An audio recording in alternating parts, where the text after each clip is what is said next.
What's good, YouTube? It's your boy Leo coming to you guys with yet another video. Saturday Night Main Event is in the books, and there's one thing that I want to particularly talk about. I'm gonna make a different video talking about the whole Kevin Owens situation, so be on the lookout for that. But Liv Morgan, she did win her match, which I thought she would. There was a little doubt going into it. Don't get me wrong. Um, as far as how she would have won, if she was going to use interference or and it backfired and EO won the title. Based off what we seen last week with that stare out between EO and Rhea, both holding the title. So that was one of the things that was kind of coming across my mind for sure. But I want to talk about this, and it revolves around Liv Morgan and Rhea Ripley. Now Liv Morgan did win her match, and then after that she went up the ramp, and before she was heading backstage, Rhea Ripley's music hit, and she came out, therefore leading to a stare off between the two. Um, to pretty much tell the fans and pretty much let you know that this is setting up another match between Rhea and Liv for the title. Um, and this might be a rant or just, but I'm pretty much just giving my thoughts and opinions on the entire thing. And I'm gonna put it like this: the Rhea and Liv feud, for me personally, and don't get me wrong, I am a fan of Liv Morgan, and people might find it surprising, but I'm a fan of Rhea Ripley as well. But my thing is, but people know that I'm a much bigger fan of Liv than I am for Rhea. Just being honest. But my problem is this: if the end goal is to give Rhea the title back, right? My problem is this, and it's a double-edged sword if you want to call it that, because there you could say two different things about both people, right? Liv Morgan is pretty much on the run of her career right now. Like, she won the Women's World Championship. She's been holding it for over 200 days at this point. She's beating, even though if it wasn't like clean, she's defeated Rhea Ripley. She's defeated Zelina Vega. She's defeated EO. She's defeated Becky Lynch. She's defeated some big names in her tenure. She's defeated Nia Jax. Like, she's done numerous things in her run as women's champion. But Rhea Ripley is pretty much a dominant force to be reckoned with. And she's been proving that time and time again, where Rhea Ripley has been taken out by Liv Morgan, has been taken out by Liv Morgan and Raquel Rodriguez, and seeming like they've been writing her off for quite a while, for only her to come back, 2 weeks later after she got attacked in NXT. They're pretty much booking her as pretty much this unstoppable force that cannot be stopped. And it looks like she's just on a collision course to pretty much get her title back, which it seems to be the case, because it looks like they're potentially going to be setting that up for Raw on Netflix on January 6th. And I think that might be one of the matches. And I kind of did call that this could be where they do decide to do a title change and have Rhea win the belt back. But my problem is this, and I don't think this feud has pretty much ran its course. I'm gonna be honest. Like, this feud realistically should have ended literally, I want to say, SummerSlam. Like, the whole I and me and a couple people on the Flex Zone, we've been talking about this for a little while. I think over the last couple of days or so, and the whole thing of this new era, so to speak, if you want to call it that, that a lot of things were going to change. And one of the things that they've been kind of somewhat hitting home, but hadn't really capitalized on recently, is the fact that if you are a champion or whatever the case is, or if you have a match for the championship and you lose, you go to the back of the line. And it seems like they've kind of just shied away from that when it comes to Rhea Ripley, because it's like, you lost at SummerSlam. Yeah, you won at Bash in Berlin. You did technically win at Bad Blood, even though that wasn't supposed to be the case. And then you get another win over her at Survivor Series. And it feels like, for me personally, I don't know if it's just me personally, and maybe I might be wrong. Maybe people comment down below, let me know. If it comes down to this feud, I much rather see Liv win the entire feud. And I say that is because, yes, Liv Morgan has been on the run of her career. But when it's all said and done, when our title reign does come to an end, I think the thing that a lot of people want to see is, regardless if she's champion or not, if she's going to be viewed as a main event caliber player. Is she going to be seen as such? Is she going to be seen in the lights, the same conversation as a Bianca or a Bailey or a Becky or Charlotte or Rhea when it comes down to it? When it's like they're known to be main event caliber talent. Can she interject herself in the conversation? That is the problem. If she loses, it's kind of reminiscent of what happened with her and Ronda a couple years ago. Like the person that she beat for the championship is the same person Liv Morgan loses the championship to, and it seems like that's gonna be a recurring theme. It seems like she cannot break through because it's like they don't book her to break through. They don't do anything big to submit her there. And I think if you were to do this match, and I think it's going to happen, if you have Liv beat Rhea, this would submit her legacy. It would submit her status as being a main eventer, submit her status as being in the conversation with the likes of those women to the point people are going to potentially buy into her even more than they already right now. Yes, she proved that um going against Io. She held her own. She didn't have to use interference. I want to see more of this Liv Morgan when she doesn't necessarily need to rely on interference to beat people. Like, if you can submit her right now, and she's still very young. She is very young still. She's only 30. She just hit 30. If you could submit her in that conversation, this is going to be something really, really interesting. But my problem is, I don't have faith in WWE to do it because when it comes to Rhea Ripley, you're not going to really see a lot of people go over her, especially in a one on one capacity. We rarely see anybody go over her at all. And that goes back to what I was just saying. If it being reminiscent of what happened with Rhea, not Rhea, but Liv and Ronda. What happened with as soon as Liv lost the title to Ronda? Liv went right back down the card. And it took so long to get her back to that point. And finally, it took, what? I want to say 2 years to get her back there.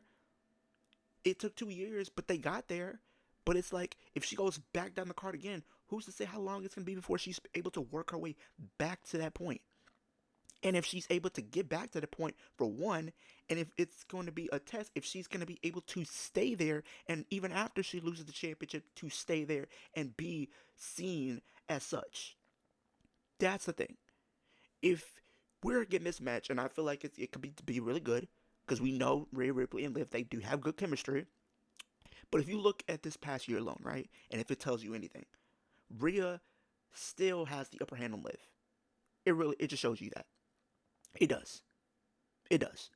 Because if you think about it, Liv did get her win at SummerSlam, right? She did. But since then, it seems like she's just been on a losing streak, right? Outside of Crown Jewel, we're not gonna count that. That's a different thing. But if it's strictly coming down to Rhea, Rhea has gotten the upper hand time and time again. What happened at Bash in Berlin? Bash in Berlin, when they had the mixed tag between Dom and Liv versus Rhea and Damien. Damien and Rhea won. Rhea got the pin on Liv, which set up another match between the two at Bad Blood. What happened? It wasn't supposed to go that way. I mean, Liv was supposed to get a technical pin on Rhea, and then it would have pretty much made the series kind of what 2-2 at this point, going into Survivor Series or whatever the case is. It would have been 2-1 for Liv. Yeah, but because of how it played out, Rhea won by DQ. So technically, if you want to say it, even though it's not by pin, she still has a win over Liv Morgan nonetheless. Then at Survivor Series, what happens? Team Rhea won. And I still stick by what I said. Team Liv should have won that. I'm going to just be honest. It shouldn't have been Team Rhea. It shouldn't have. It didn't have to be. It didn't make sense to be. That whole feud, Team Rhea, is pretty much getting the upper hand on Team Liv every single week. They got the advantage. Team Rhea did get the advantage. And they still won. They made Team Liv look like a joke. They did not book them to look like a threat when it came down to them. At all. And then, what happened? To make it even more crazier, Liv gets pinned in the match. She's the one that took the pin. So right now, as it stands, it is 3-1 for Liv. Rhea has three, Liv has one. She just won a match this past weekend at Saturday Night Main Event against Io, which was a decent match. She's able to stand her own. She actually won the match clean. I'm fine with that. But now we're going back to this again. And I've been very vocal about it. Liv needs to win. I know people want to see Rhea win, but the only way, the only way they can really establish this, because the thing that frightens me the most, if they give the title to Rhea, they have a potential couple options. They could do somebody else coming in. They could do potentially Io because they tease that, and so Rhea kind of has like her plan. But what is the plan for Liv if she loses the title? I don't want to see her go back into a tag team. No. After the year she's had this year, she does not need to be in a tag team if she's going to be on WrestleMania this coming year. She doesn't. She needs to be in a standalone feud, a one-on-one feud going into WrestleMania. There's no ifs, ands, or buts about it. Would I be okay seeing her go after the mid-card title to add to her legacy? I'm totally fine with that. I wouldn't be mad at that. But I think people want to see more than that, and I think the fans, they deserve more than that. Yes, we've had her as champion for quite some time now, but I think it's time that we amp it up even more. I think it's time. And what I mean by that is we know the Royal Rumble is coming up very, very soon. If they do take the title off Liv at some point, whether if it's the Raw on Netflix or if they decided to extend it until the Raw, not the Raw on Netflix, but the next Saturday main event, who knows? But I think it's more safe to say it's going to be on the Raw on Netflix. They're trying to stack that card right now. We're already getting Roman and Solo for the Ula Fala. That's going to be a good match. We're also potentially getting CM Punk versus Seth Rollins, another good match. And then we're potentially setting up something with Liv and Rhea for the title. That's going to be a good match as well. So you're loading that card up to be really special. And I know that they're going to crown Rhea Ripley on that show. I really do. I feel like they're going to crown her on that show. But like I said, it's the aftermath of what happens to Liv. Do they have her go back down the card again, which I don't want? Are they gonna put her in a tag team because she is with Raquel?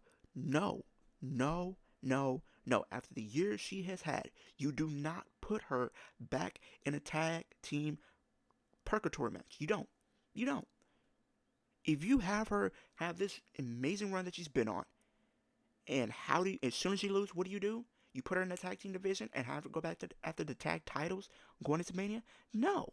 That is pretty much doing a disservice to Liv Morgan in the sense of the year that she's had, and it's a spit in the face in the sense of, yeah, you did all this, but it doesn't mean anything. No, don't do that. With the year that she's had, how do you do that? You capitalize on that by following up on it.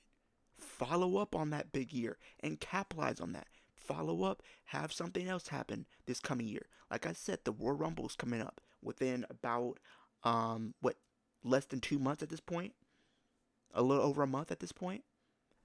If you have Rhea win at Raw on Netflix, do I see Liv getting an opportunity at the title between then and the Rumble? I do. And maybe somehow she loses, and this kind of sparks a new obsession, if you will. Because if we're being honest, look what is happening. She is on the poster. She's on the poster for literally the Royal Rumble, the Elimination Chamber, and WrestleMania 41. She is on the poster of all three big PLEs going into WrestleMania. So what do? If you have her lose the title, she has to win the Royal Rumble match. She has to. That's the only way you can have a good follow-up to this. That's the only way. She would have to really go out there at the Royal Rumble and win it. Because you're continuing that story from this year, where she came up second this year. She came up second last year. But now You have her win the Royal Rumble. You do not need Charlotte to win the Rumble. She can win a chamber. I'm going to be honest. Becky doesn't need to win it. Bianca does not need to win it. Jade, it will be interesting, but it's not time right now. She is in this feud potentially with Bianca. That's the WrestleMania match. Um, Bailey, no, she's already done it, and it didn't really work out. Let's be honest. So if you're taking out those names, who are really big household names, what do you have? We've seen Asuka face Rhea already. We already seen that at WrestleMania 37, and what happened? Rhea won. We've seen her in Charlotte already. We've seen that. No. Becky, we've seen that. No. This has been the year of Liv Morgan. Capitalize on it. Have her win the Rumble because people are clamoring right now to see her have a one-on-one big money feud going into WrestleMania revolving around a championship. That's what the fans want. Yes, we've been getting that to an extent to where she's being built up a little bit, but it still can be way more than it is right now. And I hope maybe within the next year they continue to expound on that, like I said. So I do think that's how they could do this. But yeah. I'm not really a big fan of the feud anymore. I want to see Liv Morgan move on. I want to see Rhea move on. Honestly, if it was me, I would just say Liv Morgan could do her own thing as women's champion. Rhea, she's still going to be dominant even if she does lose the feud because she's still been booked and portrayed that way. Liv needs this win way more than Rhea does. Let's be honest. Rhea can do other things, have a non-title feud, can be okay, she'll be good. She can go down to the mid-card title scene and help elevate that division, help elevate that title if they do decide to put that title on her. There's different ways you can do that. So there's more in it for Rhea than it is for Liv, and it shouldn't be like that because Liv is the champion. So that's just me being honest. But that is the end of the video. Comment down below, let me know how do you guys feel about this Rhea and Liv feud. When you do see this match, do you think Rhea should win or do you think Liv should win? And if Rhea does win, what do you think the outcome could be for Liv? What story you think she might be involved in? I don't want to see her in the tag title stuff, or anything like that. I don't want to see her in a tag team match, period. We've seen that for years and years at this point. And I'm kind of tired of it. I'm over it. Yeah, but yeah, comment down below. Let me know that in the comment section down below. We're on the road to 400 subscribers. But the ultimate goal is 10K. When I do hit 10K, I will do a giveaway with one of my lucky subscribers. Will have the opportunity to win a WWE Championship from WWE Shop. So if you want to be a part of that, subscribe to the channel. It's absolutely free. You can always change your mind in the future. But why shouldn't do that? I'm trying to give you guys daily wrestling content. The grind does not stop. But with that being said, super kick that like button. Helps my channel get pushed across the platform so more people can see what I'm doing here on YouTube. Superman punch the post notification bell and spear the subscribe button. Takes 3 seconds out of your day to do those 3 things for me. Helps in the progression of my channel as well. But with that being said, hope everybody has a great day, a great week, and I'll see you guys in the next one.